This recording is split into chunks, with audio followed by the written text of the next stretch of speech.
మహిమ ఘనత ప్రభాకీర్తి ప్రభువైన యేసు నామమునకే కలుగును గాక. హల్లెలూయా. కూడి వచ్చిన మీ అందరికీ వందనాలు. సామెతలు 4:23 వచనం. నీ హృదయంలో నుండి జీవధారలో బయలుదేరను కాబట్టి అన్నిటికంటే ముఖ్యంగా నీ హృదయంలో భద్రముగా కాపాడుకోను. ఇర్మియా గ్రంథంలో కూడా 17:9 వచ్చిన ఇర్మియా 17:9 అక్కడే ఉంటుంది. ఇర్మియా 17:9 హృదయం అన్నిటికంటే మోసకరమైనది, అది ఘోరమైన వ్యాధి గలది, దాని గ్రహింపగలవాడెవడు.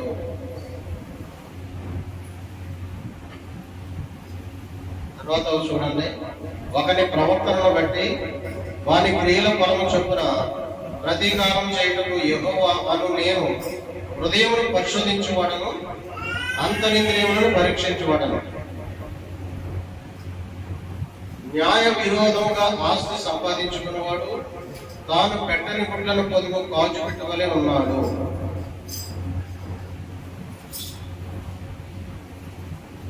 అదే దేవుని స్తోత్రం. హల్లెలూయా.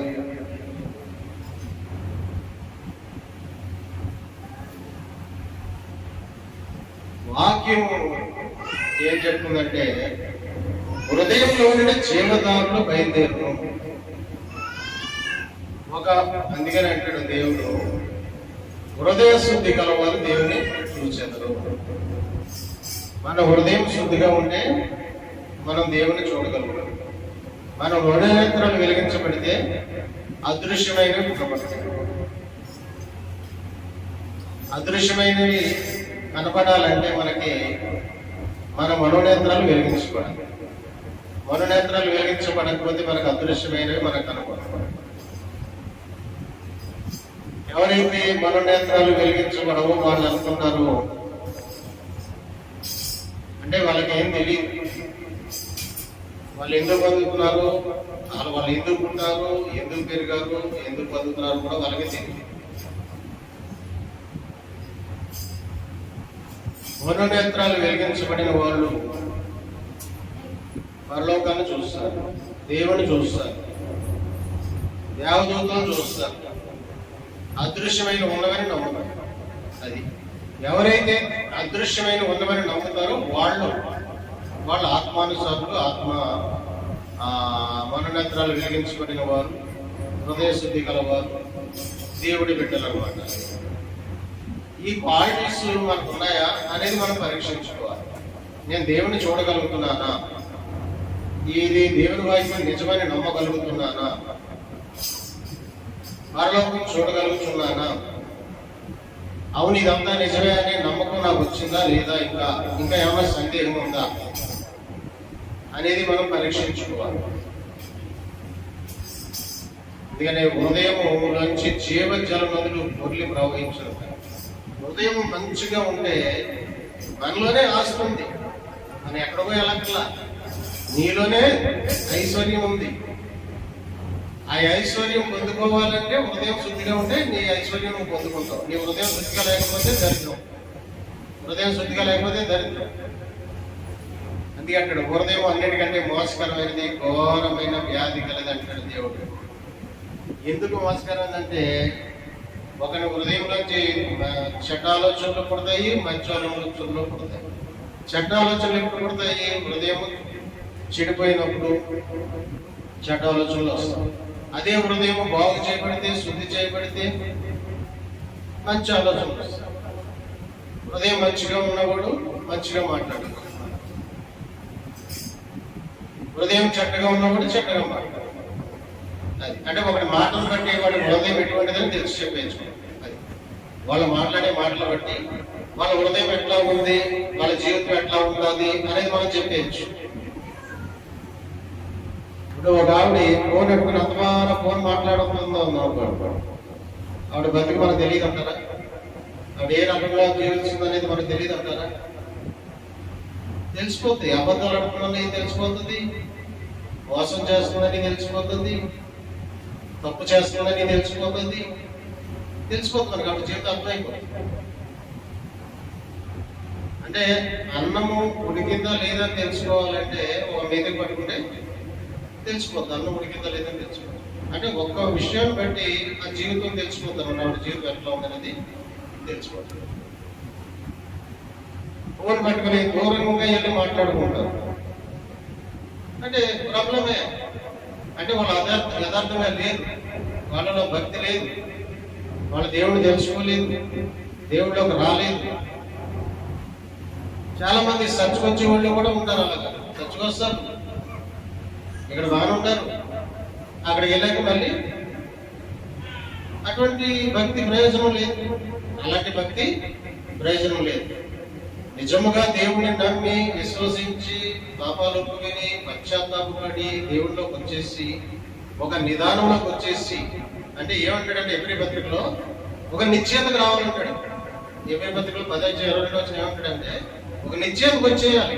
ఏంటా నిశ్చయత అంటే యేసే దేవుడు. ఆయన బుద్ధి జ్ఞాన సముద్రం నిలవై ఉన్నాడు. ఆయన ఆకాశం ఉన్నవి, భూమి ఉన్నవి, అవి దృశ్యమైనవి కానీ అదృశ్యమైనవి కానీ, అవి సింహాసనములైనను, ప్రభుత్వములైనను, ప్రధానులైనను, అధికారులైనను సర్వమును ఆయన సృష్టించాడు.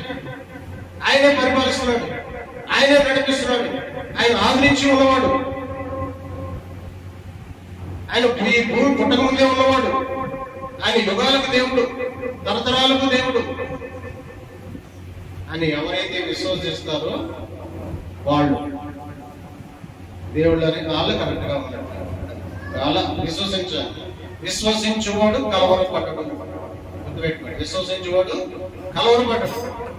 ఎందుకంటే దేవుడు ఉన్నాడు, ఆయన సజీవుడు, ఆయన నడిపిస్తున్నాడు, ఆయన కాపాడుతున్నాడు, ఆయన సహాయం చేస్తున్నాడు అని ఎవరైతే ఆ ధైర్యం, అంటే ధైర్యంగా బతకొచ్చు, పాప భీతి లేకుండా బతకొచ్చు, పరిశుద్ధంగా జీవించవచ్చు. ఒకటే చెప్తున్నా, దేవుడిలో కరెక్ట్ గా ఉంటే నీ కోటి దేవుడు తెలుసు. దేవుడిలో కరెక్ట్ గా ఉండి దేవుని యొక్క భయభక్తులు కలిగి దేవుడు చెప్పినట్టు వింటే నువ్వు ₹1,00,000 అప్పులో పడిపోయినా దేవుడు తీరుస్తాడు. అప్పు తీర్చి మళ్ళీ నీకు అప్పు ఇచ్చే సామర్థ్యం తీసుకొస్తాడు దేవుడు. నీకున్న ₹1,00,000 అప్పైనా తీర్చేసి నీకు మళ్ళీ అప్పు ఇచ్చే సామర్థ్యం పెడతాడు దేవుడు. అంటే నువ్వు ఉండవలసింది ఏంటంటే మొట్టమొదటి నువ్వు కరెక్ట్ గా ఉండాలి. కరెక్ట్ గా ఉండాలంటే ఇప్పుడు యేసుప్రభు దగ్గరికి వచ్చి చర్చికి వచ్చి వాక్యం వింటున్నారు, ప్రార్థన పెట్టుకున్నారు, అన్నీ చేస్తున్నారు. తాయితులు ఎందుకు పెట్టుకుంటున్నారు? తాయితులు ఎందుకు పెట్టుకుంటున్నారు? తాయితులు కట్టుకుంటే ప్రార్థన ఫలిస్తుందా? తాయితులు కట్టుకుంటే ప్రార్థన ఫలించదు. తాయితులు కట్టుకోకూడదు. మంత్రగాళ్ళ దగ్గరికి వెళ్ళకూడదు. మంత్రగాళ్ళ దగ్గరికి వెళ్ళి తాయితులు కట్టుకుంటే ప్రార్థన ఫలించదు. దేవుడు నమ్ముకున్న ప్రయోజనం ఉండదు. దేవుడికి అదేమైపోతున్నప్పుడు అవిశ్వాసం అయిపోతుంది. అంటే దేవుడు నమ్మలే, దేవుని అది విశ్వాసం లేదు. నువ్వు తలపడి వస్తే తాయితు కట్టుకున్నారా? ప్రార్థన చేయమని చెప్పాలి, ప్రార్థన చేస్తాం తగ్గిపోతుంది. జ్వరం వస్తే తాయితు కట్టుకుంటారా? ప్రార్థన చేయమని చెప్పాలి, ప్రార్థన చేస్తే తగ్గిపోతుంది. అరే ప్రార్థన చేస్తే దెయ్యాలే వదిలేసి వెళ్ళిపోతున్నాయి. ప్రార్థన చేస్తే దెయ్యాలే వదిలేసి వెళ్ళిపోతున్నాయి కదా. మరి ఈ ప్రార్థన చేయమని చెప్పడం మానేసి, ప్రార్థన చేయమని అడగడం మానేసి, లేదా ప్రార్థన చేసుకోవడం మానేసి తాయితులు ఎందుకు పట్టుకుంటారు అంటే అదే విశ్వాసం. అలాంటి భక్తి చేసే వాళ్ళకి ఏం ప్రయోజనం ఉంటుంది? మరి అప్పులు ఎలా తీరుతాయి? కుటుంబం సమాధానం ఎలా వస్తుంది? అదనమాట. అందుకనే దేవునిలోకి కరెక్ట్ గా ప్రార్థన చేసుకోవాలి, ఇంట్లో ప్రార్థన చేసుకోవాలి, దేవుడి మీద ఆధారపడాలి, దేవుడు చూసుకుంటాడనే నిశ్చయత ఉండాలి, ఒక ధైర్యం ఉండాలి. ఏదైనా దేవుడు చూసుకుంటాడు. దేవుడు సజీవుడు, నా విమోచకుడు సజీవుడు అన్నాడు యోబు. నా విమోచకుడు సజీవుడు ఎప్పుడన్నాడు ఆ మాట? సర్వం కోల్పోయాడు, ఆశ పోయింది, గొర్రెలు పోయినాయి, గాడిదలు పోయినాయి, ఒంటెలు పోయినాయి, పిల్లలు చచ్చిపోయారు, కుంగిపోయాడు యోబు, కోరబడిపోయాడు యోబు. అతని స్నేహితులు వచ్చి అతను నిందిస్తున్నారు. నువ్వేం పాపం చేసావు, ఏదో పాపం చేస్తున్నావు, అందుకే నీకు ఈ పరిస్థితి వచ్చింది. నీ పిల్లలు ఏదో పాపం చేస్తున్నారు, అందుకే ఈ పరిస్థితి వచ్చింది. లేదా మొన్నటి వరకు నీ జీవితం ఎలా ఉంది, ఇప్పుడు ఎలా ఎందుకు ఇలా వచ్చింది పరిస్థితి అంటే ఖచ్చితంగా ఏదో ప్రాబ్లం ఉంది, నీవేదో చేసావు, అది నీకు దేవుడికే తెలుసు అని నిందిస్తున్నారు. యోబు ఏ పాపము చేయలేదు, నోటితో కూడా పాపం చేసేవాడు కాదు, న్యాయవంతుడు, యథార్థవంతుడు, సత్యవంతుడు, దేవుడు నమ్మినవాడు. నా విమోచకుడు సజీవుడు అన్నాడు. ఒకటే మాట. వీళ్ళందరూ నిందిస్తున్నారు. భార్య కూడా శోధించింది, ఇంకెందుకయ్యా ఇంకేం మిగిలిందని. దేవుని దూషించి చచ్చిపోయింది. దేవుని దూషించి చచ్చిపోతే నరకానికి పోతాడు. నా విమోచకుడు సజీవుడు అన్నాడు. యెహోవా ఇచ్చాడు, యెహోవా తీసుకుని అన్నాడు. యెహోవా నామమునకే స్తుతి కలుగును గాక అన్నాడు. అది విశ్వాసం అంటే. ఆ విశ్వాసం ఉంటే మన పోరాటం అంతా లోకానుసారం అయిపోయింది. మన పోరాటం అంతా ఆస్తులు సంపాదించుకోవాలి, లేదా అప్పులు తీర్చుకోవటం ఈ పది అయిపోయింది తప్ప అసలు దేవుడు వెతకడం లేదు, ఆయన రాజ్యాన్ని వెతకట్లేదు, ఆయన నీతిని వెతకట్లేదు. ఆయన రాజ్యాన్ని, ఆయన నీతిని వెతికితే అప్పుడు మనకు అవన్నీ అనుగ్రహిస్తాయంట. మత్తయి సువార్త. మొదట ఆయన రాజ్యము, ఆయన నీతిని వెతకండి, అప్పుడు మీకు అన్ని అనుగ్రహించబడతాయి. ఆయన రాజ్యమును, ఆయన నీతిని వెతకడం అంటే ఏంటి? నువ్వు పరిశుద్ధ గ్రంథాన్ని నమ్మాలి, పరిశుద్ధ గ్రంథాన్ని చదవాలి, వాక్యము ధ్యానం చేయాలి, దేవుడి మీద ఆధారపడాలి, ప్రార్థన చేయాలి. అప్పుడు నీకు అనుకున్నవన్నీ సమకూరుతాడు దేవుడు. నువ్వు వాక్యం చదవకుండా, వాక్యానుసారం జీవించకుండా, ప్రార్థన చేయకుండా ఎలా వస్తాయి? మళ్ళీ మధ్యలో తాయెత్తులు కట్టుకోవటమా? దేవుడు మాట్లాడుతున్నాడు. దేవుని ఇప్పుడు ఎందుకు యేసు ప్రభువులోకి ఎందుకు వస్తున్నాం మనం? ఆయన ఇంతకంటే మించిన దేవుడు ఎక్కడా లేడు.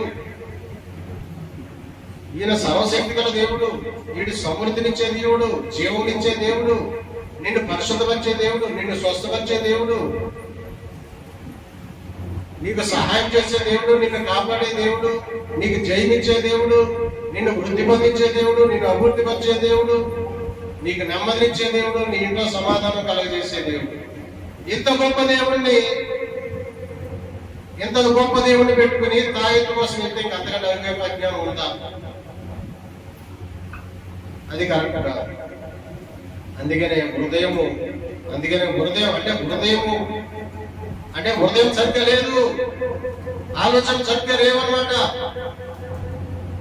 అందుకని ముందు హృదయాన్ని బాగు చేసుకోవాలి.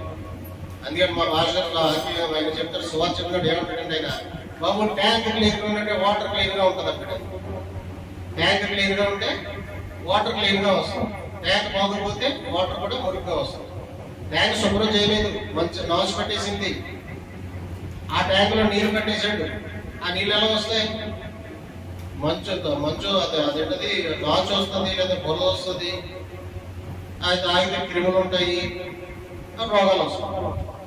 అది తాగితే రోగాలు వస్తాయి. అదే ట్యాంక్ శుభ్రంగా ఉంటే, క్లీన్గా ఉంటే మంచి నీళ్ళు వస్తాయి, మంచి వాటర్ వస్తాయి.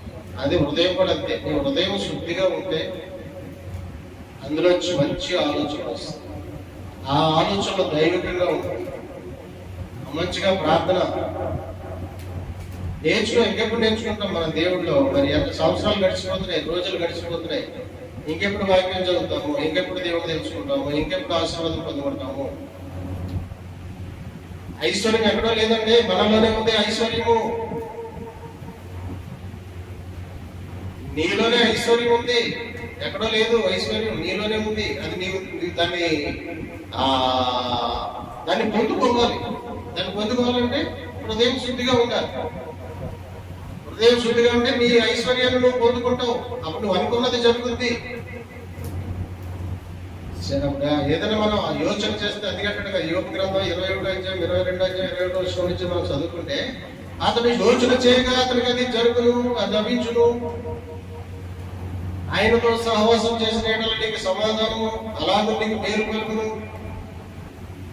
నువ్వు యోచన చేయగా నీ ప్రార్థన ఆయన ఆలకించును, నువ్వు యోచన చేయగా నీకు అది లభించును అంటాడు. అంటే ఆయనతో సహవాసం చేయడం ఏంటి? ఆయన ప్రేమించడం, వాక్యాన్ని ప్రేమించడం, వాక్యాన్ని చదవడం, ప్రార్థన చేయడం. అది ఆయన ప్రేమించడము, ఆయనతో సహవాసం చేయడం అంటే నువ్వు మనుషులతో మాట్లాడకూడదు, మనుషుల మధ్యలోకి వెళ్ళకూడదు. అంటే సువార్త చెప్పచ్చు, సువార్త చెప్పాలి అంటే దుష్ట సాంగత్యం చేయకూడదు. దుష్ట సాంగత్యం మాని, అపవాసంతో కూర్చోడం మానేసి, సొల్లుగౌలు చెప్పుకోవడం మానేసి, ముస్లిం ముచ్చట్లు మానేసి నువ్వు వాక్యం చదువుకోవాలి, ప్రార్థన చేసుకోవాలి. అప్పుడు నువ్వు వేరే వాళ్ళకి ప్రార్థన చేసే కెపాసిటీలో తీసుకెళ్తాడు దేవుడు. అంతేగాని మనం దురద చెవులు పెట్టుకుని, ముసలమ్మ ముచ్చట్లు పెట్టుకుని, వాళ్ళలాగా వీళ్ళలాగా అక్కడ అది జరిగింది, ఇక్కడ అదంతా నీకు అనవసరం అంటాడు దేవుడు. లోకవార్తలు నీ మీద కట్టాడు దేవుడు. నీకేం కావాలో నేను చెప్తాను, నేను నడిపిస్తాను. నా వాక్యం చదువు, నా వాక్యం చదువు, ప్రార్థన చేయి. నీకేం కావాలో, నీకేం కావాలో నేను ఇస్తాను, నేను నడిపిస్తాను. ఎక్కడో ఏవేవో జరుగుతాయి, నీకెందుకు?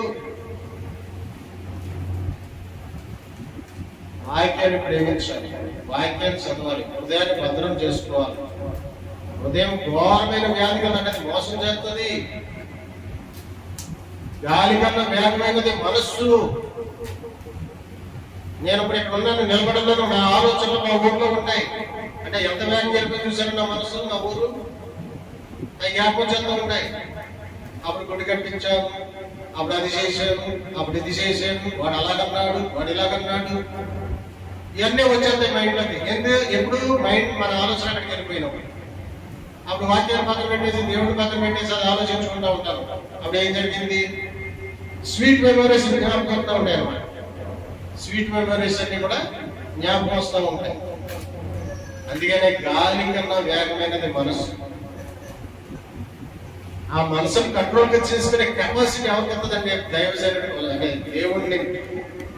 దేవుళ్ళకి కరెక్ట్ గా మారిన వాళ్ళకి వస్తుంది, రక్షణ పొందుకున్న వాళ్ళకి వస్తుంది. పాపాలకు లోపల నుంచి ప్రత్యేకించబడి, రక్షించబడి, ఇంకా దేవుడి బిడ్డగా మారిపోయి దేవుళ్ళలో ఉన్న వాళ్ళకి వస్తుంది ఆ కెపాసిటీ. వాళ్ళు జయించగలుగుతారు, వాళ్ళు మాత్రమే జయించగలుగుతారు. దేవుళ్ళో లేని జయించలేదు సుమా. మనసును కంట్రోల్ చేసుకోవటము మామూలు విషయం కాదు. అది దేవుడు మనలోకి వచ్చినప్పుడు మనం కంట్రోల్ చేయగలుగుతాం. ఎప్పుడు వస్తాడు దేవుడు ఎప్పుడు వస్తాడు మనలోకి? మనలోకి దేవుడు ఎప్పుడు వస్తాడు? మనం కరెక్ట్ గా దేవుడిలోకి ఆయన విశ్వాసం నుంచి ఆయన దేవుడు అని నమ్మి నోటితో ఒప్పుకొని పాపాలు పశ్చాత్తాపడి, ప్రభు నన్ను క్షమించని చెప్పి, నాలోకి రండి ప్రభు అని ఆహ్వానించి అయ్యా అని అప్పుడు ఆయనతో గడపడం మొదలు పెడితే, ఆయనతో స్నేహం చేయడం మొదలు పెడితే, ఆయన వాక్యాన్ని చదవడం మొదలు పెడితే, ఆయన ప్రేమించడం మొదలు పెడితే, అప్పుడు నీలోకి వచ్చేస్తాడు. నీలోకి వచ్చేసరికి నీ హృదయాన్ని కంట్రోల్లో పెడతాడు, నీ ఆలోచనలు కంట్రోల్ పెడతాడు. నేను పాపం వైపు నడవడు, నీ పాపం వైపు చూడనివ్వడు. అదనమాట. అందుకనే హృదయాన్ని హృదయము అన్నిటి హృదయం మెయిన్. ఈ హృదయంలో మనిషి శారీరకంగా జీవించాలన్నా గుండె భద్రంగా ఉండాలి, ఆలోచనలు మంచిగా ఉండాలన్నా హృదయము శుద్ధిగా ఉండాలి. హృదయ శుద్ధి కలవారు దేవుడిని చూచెదరు, దేవుడిని చూస్తారు. ఇప్పుడు దేవుడు వాళ్ళతో మాట్లాడతాడు, వాళ్ళు కళలు దర్శనాలు చూస్తారు, వాళ్ళకు ఒక నిదానం వచ్చేస్తుంది. ఏదైనా దేవుడు చూసుకుంటాడు, ఏం పర్లేదు. ఆయన సిగ్గుపడినప్పుడు, ఆయన ఓడిపోనివ్వడు, ఆయన దిగులు పడినప్పుడు. సిగ్గుపడే పరిస్థితి ఉండదు. సిగ్గుపడేవాళ్ళు ఎప్పుడు ఒకప్పుడు ఇంటికి చుట్టుపడితే టీ చుక్క ఇవ్వడానికి పరసర్ లేక సిగ్గుపడేవాళ్ళు, ఇంటికి చుట్టుపడిస్తే భోజనం పెట్టడానికి కారం ఉప్పు లేక సిగ్గుపడేవాళ్ళు, ఇంటికి చుట్టుపడి వస్తే ఏదన్నా అడిగితే ఇవ్వడానికి లేక సిగ్గుపడేవాళ్ళు. ఈరోజు ఆ పరిస్థితి లేదు. ఈరోజు 10 మంది వచ్చిన టీ పెట్టిస్తా, 100 మంది వచ్చిన భోజనం పెడతా, ఎవరైనా చుట్టుపడి వచ్చి సాయం చేయమంటే చేయగలుగుతా. అంటే సిగ్గుపడనివ్వడు దేవుడు. ఓడిపోనివ్వడు, ఓడిపోవు. గెలిపిస్తాడు, కనపరుస్తాడు, బలపరుస్తాడు, మేలు చేస్తాడు. మేలు వెంబడి మేలు, కృప వెంబడి కృప. ఎంత గొప్ప దేవుడు, ఎంత మహిమగల దేవుడు, ఎంత మంచి దేవుడు, ఎన్ని మేలులు. అది ఆ రుచి చూసిన వాళ్ళకి తెలుస్తుంది. టెంపరీ వాళ్ళకి తెలియదు, టెంపరీగా భక్తి చేసిన వాళ్ళకి తెలియదు. అది అదనమాట. రుచి చూచి తెలుసుకోండి అంటే అందుకే దేవుడు. యెహోవాను ఆశ్రయించే వాళ్ళకి ఏ మేలు కొదవైనడు. సింహము పిల్లలు లేని కలువ ఆత్మలు మనం దేవుని పిల్లలకి ఏ మేలు కొదవై ఉండదు. దేవుని పిల్లలకి ఏ మేలు కొదవడాలంటే దేవుని స్తోత్రం. అంత గొప్ప దేవుడిని పెట్టుకున్నాం మనం. అందుకనే ఆయన రాజ్యం, మొదట ఆయన రాజ్యాన్ని, ఆయన నీతిని వెతకాలి. వాక్యాన్ని చదవాలి. వాక్యం నిజంగా రాసిన వాక్యం. ఒక మాట చెప్పాలంటే ఏంటా మాట అంటే, ఆగరు మొట్టమొదట పెళ్లి చేసుకున్నాడు కదా ఆగర్ని. ఆ ఆగర్ని ఇంట్లో నుంచి పంపేయాడు కదా. పిల్లడు పుట్టిన తర్వాత పంపించేసుకున్నాడు. పిల్లడిని తీసుకుని వెళ్ళిపోయింది, అడవిలోకి వెళ్ళిపోయింది. అడవిలోకి వెళ్ళిపోతే వాటర్ దొరకట్లేదు, నీళ్లు లేవు. పిల్లడు ఏడుస్తున్నాడు, నీళ్లు లేవు. అదంతా ఎడారి ప్రాంతం, అరణ్య ప్రాంతం, నీళ్లు లేవు. అప్పుడు ఈ బాధ నేను చూడలేను, ఇక నీళ్లు లేక వీడు చచ్చిపోతాడని చెప్పి ఈ బాధ నేను చూడలేను, నీ పిల్లలను దూరం తీసేసి ఏడుస్తూ ఏడుస్తుంటే దేవుడు ఆమె కళ్ళు తెరిచాడు. దేవుడు ఆమె కళ్ళను తెరిచాడు. తెరిస్తే ఒక బావి కనపడింది. అప్పుడు ఆ బావి నీళ్ళు తాగి తన బిడ్డ బతికాడు. ఆ బావి ఈ రోజుకి అక్కడ ఉందంట. ఎక్కడ? ఇప్పుడు ఆగరు, ఆ ప్రాంతం అంతా కూడా ఆ ఆగరికి నీటి మొక్కన దేవుడు కలుగజేసిన ఆ ప్రాంతం అంతా సౌదీ అరేబియా దేశం. సౌదీ అరేబియా దేశంగా పిలువబడుతుంది ఇప్పుడు ఆ ప్రాంతం, ఆ ఎడారి ప్రాంతం, ఆ అరణ్య ప్రాంతం. ఆ బావిని ఇప్పుడు ఏమేమి పేరు పెట్టారంటే జామ్ జామ్ వెల్ అని పేరు పెట్టారు. ఆ బావికి జామ్ జామ్ వెల్ అని పేరు పెట్టారు. ఆ బావిని దేవుడి ఆగరికి ఇచ్చి 4000 సంవత్సరాలు అయింది. ఇప్పటికీ ఆ బావి అక్కడ ఉంది, జామ్ జామ్ వెల్ అనే పేరుతో ఉంది. దాన్నే మక్కా మసీద్ అని పిలుస్తున్నారు. ఆ నీళ్లు ఇప్పటికీ తాగుతున్నారు. సెకండ్కి 8000 లీటర్లు వస్తుందంట నీరు. ఎక్కడి నుంచి వస్తుందో తెలియదంట. అంటే జీవజల నది దేవుడు ఇచ్చాడు కాబట్టి అది జీవజల నది. జీవజల నది ఊగుతుంది, కూళ్ళంత వాటర్ వస్తుంది. సెకండ్కి 8000 లీటర్ల వాటర్ తీస్తున్నారు. తాగితే రోగాలు పోతాయంట. ఆ నీళ్లు తాగితే రోగాలు పోతాయంట, స్వస్థత వస్తుందంట ఆ నీళ్లు. మరి అంత శ్రేష్టమైన నీరు ఎందుకైందంటే అది దేవుడు ఇచ్చాడు కాబట్టి. అది ఇప్పటికీ ఉంది అంటే అది దేవుడు ఇచ్చాడు కాబట్టి. మీరు ఎప్పుడన్నా వెళ్తే చూడొచ్చు. జామ్ జామ్ వెళ్ళనే బావి మక్కా మసీదులో ఉందంట. వాళ్ళ ముస్లిమ్స్, వాళ్ళ ఆగర సంతానం ముస్లిమ్స్ కాబట్టి వాళ్ళు అది అక్కడ మక్కా మసీద్ అనే మందిరాన్ని కట్టుకొని అక్కడ ఆ నీరుని ఇప్పటికీ తాగుతున్నారు. అలాగే ఎలీషా చేసినటువంటి, ఎలీషా కూడా ఎరుకో పట్టణంలో నీటిని శుద్ధి చేశాడు. నీటిని శుద్ధి చేసిన ఆ నీరు ఇప్పటికీ తాగుతున్నారంట. ఎక్కడి నుంచి వస్తుందో తెలియదంట. అదంతా ఎడారి ప్రాంతం అంట. కానీ వాటర్ మట్టికి వస్తుందంట. ఆ వాటర్ తాగుతున్నారు. ఆ పట్టణస్తులందరికీ కూడా ఆ వాటరే తాగుతున్నారు. ఎలీషా శుద్ధి చేసిన వాటర్ ఇప్పటికీ ఆ పట్టణస్తులందరూ తాగుతున్నారు. సరే, దేవుడి మహిమ. అలాగే ప్రతి స్థలము కూడా పుణ్యక్షేత్రం అయిపోయింది. అక్కడ యేసుప్రభు గారు తిరిగి లేచిన సమాధి, ఖాళీ సమాధి, అక్కడ ఒక పెద్ద మందిరం కట్టేశారు. యేసుప్రభు గారు బాప్తిసం తీసుకున్న యార్దాన్ నది పెద్ద పుణ్యక్షేత్రం అయిపోయింది. యేసుప్రభు గారు ప్రార్థన చేసిన ఒలివ తోట అది పెద్ద పుణ్యక్షేత్రం అయిపోయింది. అవన్నీ ఇప్పుడు చూసి వస్తున్నారు. మీరు ప్రార్థన చేసుకోండి, ప్రభు నాకు అవన్నీ చూపించండి, నేను చూడాలనుకుంటున్నాను, ప్రార్థన చేయండి. దేవుడు తీసుకెళ్ళండి. ప్రభు నేను అవన్నీ చూడాలనుకుంటున్నాను, నన్ను అక్కడికి నడిపించండి అని మీరు ప్రార్థన చేసుకోండి. దేవుడు తీసుకెళ్తాడు, అవన్నీ చూడొచ్చు. అదనమాట. అంటే దేవుడి మామూలు విషయం కాదు. దేవుడు ఆయన ఒక్కసారి నీవు అదిగంటాడు దేవుడు, నేను ఇచ్చి నీళ్లు త్రాగువాడు ఎప్పటికీ తప్పిగా కొనడు. ఆయన ఇచ్చిన నీళ్లు తాగితే మనకు ఆ దాహం వేయదు. లోకంలో ఏదైనా రాని, కరువు రాని, భూకంపం రాని, వరదలు రాని, తుఫాను రాని, వడగండ్ల రాని, పిడుగులు పడని, నీకు మాత్రం సమృద్ధి ఉంటుంది. ఇంట్లో మనకి మాత్రం సమృద్ధి ఉంటుంది. దేవుడి బిడ్డల మీద మనకి సమృద్ధి ఉంటుంది.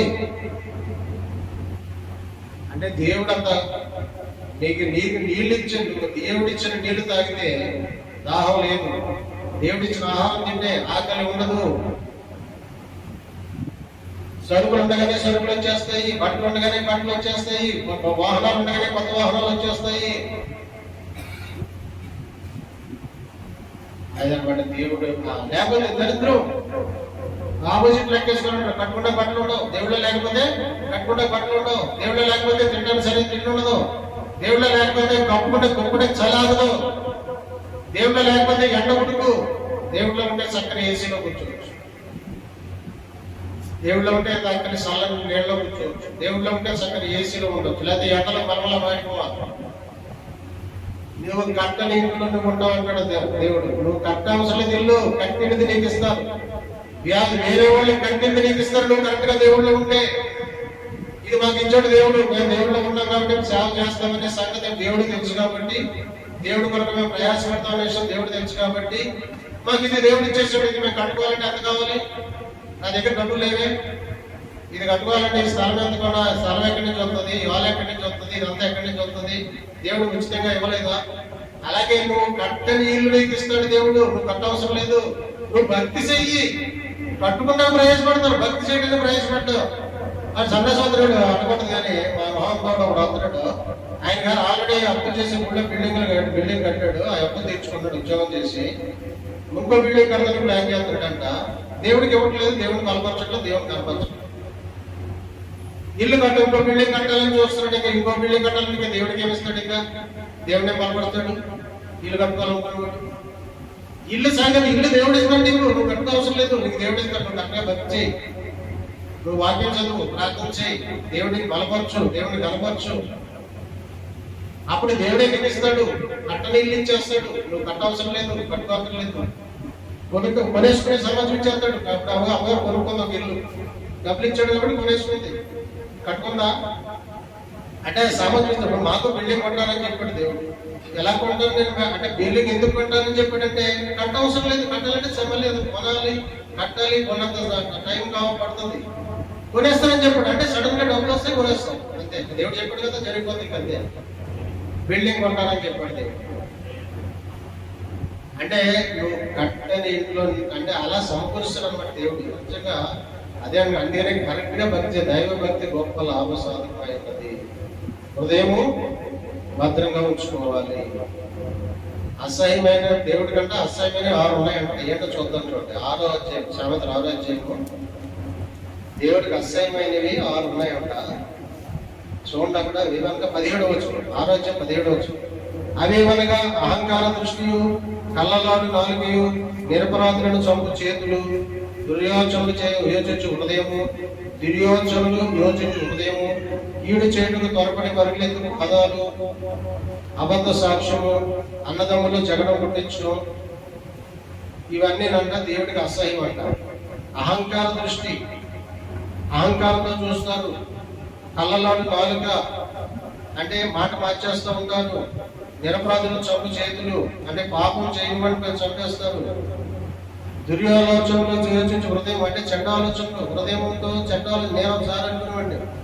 నేను ప్రభుత్వం నేను చెప్తున్నాను నిజంగా, నేను ప్రభుత్వం నమ్ముకున్నప్పుడు హైదరాబాద్ లో వాడు అనుకుంటాడు ఏదో రంగా సంపాదించడం కోసం దుర్యోలోచనలు చేస్తూ ఉంటాడు, లేదా ఎవరినైనా చంపాలనుకుంటాడు. ఇదిగో డబ్బులు ఇస్తారు కదా, మన ఎవరో ఒక భార్య అంట సుపారి అంటారు, సుపారి డబ్బులు ఇచ్చిందంట. డబ్బులు ఇచ్చి చంపేయమందంట భర్తని. ప్రియుడిని ఉంచుకుందంట. ప్రియుడు సహకారంతో భర్తను చంపేయాలనుకుంది. ఆ భర్తకి దేవుడు కృప ఉంది, ఆ భర్తకి దైవానుగ్రహం ఉంది. ఈవిడైతే 4-5 ప్రయత్నాలు చేసిందంట, చంపలేకపోతున్నారంట. ఆల్రెడీ డబ్బులు కూడా ఇచ్చేసింది చంపమని కిరాయి కొనాలని.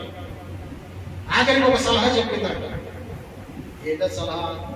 కారు ఆయన వెళ్తూ ఉంటాడు, మోటార్ సైకిల్ మీద వెళ్తూ ఉంటాడు, మీరు కారుతో గుద్దేయండి, కింద పడిపోతాడు, కింద పడిపోగానే కన్నులతో పొడిచేయండి అక్కడ. ఏం చెప్పిందంటే అలా ఆలోచన. నా మొగుడు వెళ్తా ఉంటాడు, నా భర్త వెళ్తా ఉంటాడు, మీరు కారుతో గుద్దండి, అతను కింద పడతాడు, అప్పుడు వెళ్ళి కన్నులతో పొడిచేయండి అని చెప్పి సలహా ఇచ్చిందండి. డబ్బులు ఇచ్చి సలహా ఇచ్చింది. అంత దుర్మార్గం ఎక్కడి నుంచి వచ్చింది? భర్తనే చంపేయాలనే ఆలోచన ఎలా వచ్చింది అంటే పాపంలో ఉంది, లోకంలో ఉంది, దేవుల్లో లేదు. అంటే ఆ తర్వాత ఏమవుతుంది, చంపేశారు అనుకోండి, సరే ఆ అదృష్టం కంటే అతను తప్పించుకుని పారిపోయాడు.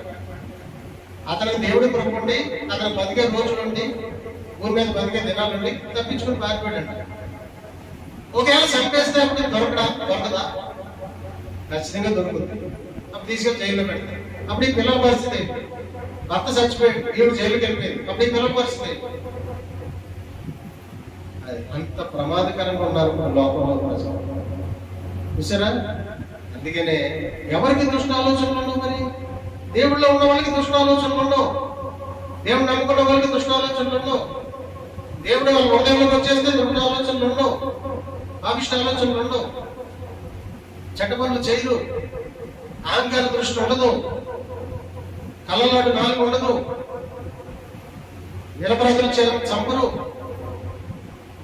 నిరపరాధులు చంపరు అంటే అలాగే అపరాధులు చంపుతారా? ఎవరిని చంపరు, ఎవరికి హాని చేయరు. ఎందుకంటే మనకి పోనీ ప్రభావం క్షమించు, ప్రభావం ఒకవేళ తిట్టినా ప్రభావం క్షమించు, ఒకవేళ కొట్టినా ప్రభావం క్షమించు. ఇది దేవుడి పెట్ట చేయడం.